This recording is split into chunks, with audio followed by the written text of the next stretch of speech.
ونستعينه ونستغفره ونؤمن به ونتوكل عليه ونعوذ بالله من شرور أنفسنا ومن سيئات أعمالنا من يهده الله فلا مضل له ومن يضلله فلا هادي له وأشهد أن لا إله إلا الله وحده لا شريك له وأشهد أن محمدا عبده ورسوله وقال تعالى في شان حبيبه إن الله وملائكته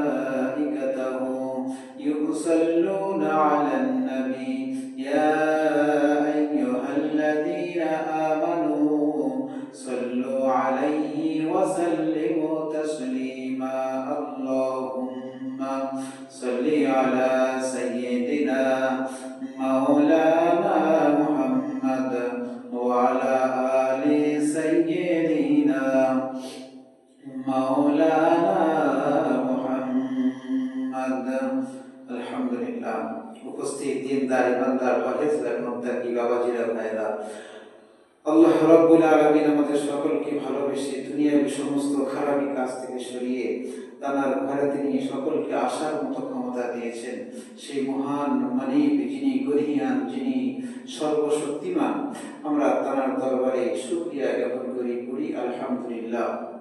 সেই সঙ্গে সঙ্গে অসংখ্য অগণিত দরুদ সালাম বিশ্ব নবীর প্রতি, যিনি আমাদেরকে সমস্ত খারাপি রাস্তাকে যিনি বলে দিয়ে গেছেন, কোন রাস্তায় চললে আমরা জাহান্নাম থেকে মুক্তি পাব, কোন রাস্তায় গেলে আমরা জান্নাতের বাসিন্দা হতে পারবো, এই সমস্ত রকমের রাস্তা তিনি আমাদেরকে জানিয়ে গেছেন।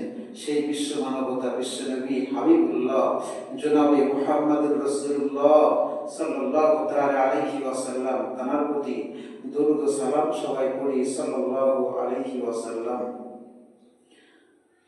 আল্লাহ রাব্বুল আলামিন তিনি বিভিন্ন যুগে বিভিন্ন জাতির উপরে তিনি আযাব গজব পাঠিয়েছেন। এমন হয়েছে